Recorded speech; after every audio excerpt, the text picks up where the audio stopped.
Fala pessoal, tudo bem com vocês? Eu sou o Diego e hoje a gente vai começar o nosso papo sobre análise técnica. Roda a vinheta.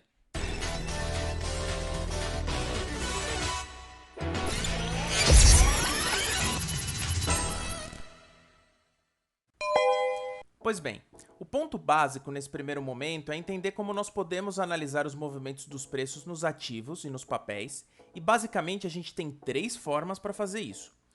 A primeira é a análise fundamentalista, que é usada principalmente pelo investidor de longo prazo. Esse cara vai analisar como estão os balanços da empresa, se a empresa está endividada, se a empresa tem um produto que é um produto de necessidade básica para as pessoas. Por exemplo, a energia elétrica é um ativo de necessidade básica. Se não tiver energia elétrica, a gente está literalmente ferrado. Ou seja, quem faz análise fundamentalista vai acabar realizando uma compra de uma ação para ficar recebendo dividendos ou para vender a ação depois de muito tempo. A segunda é a análise de fluxo de ordens, que a gente conhece também como tape reading, e ela está relacionada principalmente a pessoa seguir o que está acontecendo no mercado e literalmente tentar seguir a onda. No dólar, principalmente, isso funciona muito bem. Já a terceira, que é o principal foco que a gente vai ter aqui, é a análise técnica, que está baseada na análise de um certo ativo com relação ao gráfico dele para a gente tomar as decisões e fazer as nossas operações. Agora que você já entendeu quais os três tipos de análises que a gente pode utilizar, a gente vai falar um pouco mais sobre como é que funciona o gráfico.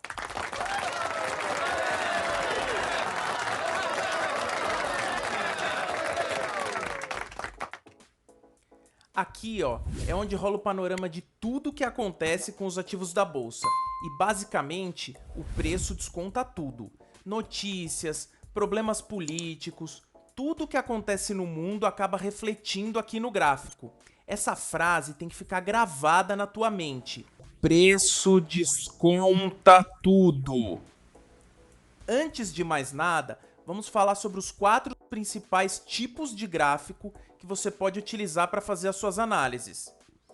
O primeiro deles é o gráfico de linhas. A única coisa que ele vai te mostrar são os pontos de fechamento naquele período de tempo que ele vai criando essas linhas, para que você faça uma análise. Isso serve para fazer uma análise de longo prazo ou se você for fazer um trabalhinho da escola. Não é algo que a gente utiliza no nosso dia a dia.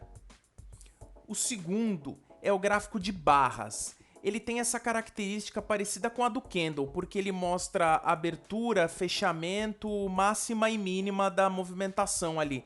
Mas ele não é tão visual e a interpretação dele não é tão fácil quanto as dos candles. O terceiro é um gráfico bem famoso, é o gráfico de Renko.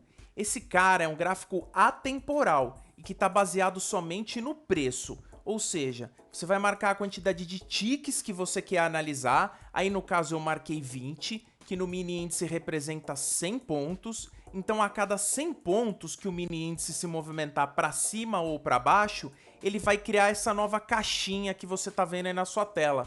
Tem muita gente que critica o gráfico de Renko.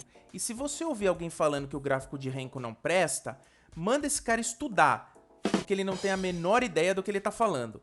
Mais pra frente, a gente ainda vai dar uma estudada em como utilizar esse gráfico no nosso dia a dia. O quarto é o gráfico mais difundido no mercado. Qualquer lugar do mundo você vai poder operar e as pessoas vão entender como analisar um gráfico de candles. Esse é um gráfico temporal, ou seja, ele se baseia num período de tempo para formar a imagem do candle. O time frame mais famoso é o de 5 minutos, que inclusive é o que eu estou usando agora aqui no vídeo.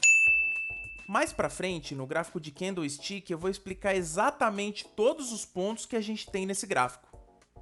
Nossa, foi rápido, né? A gente já falou um pouco sobre os tipos de análises e como funciona um gráfico.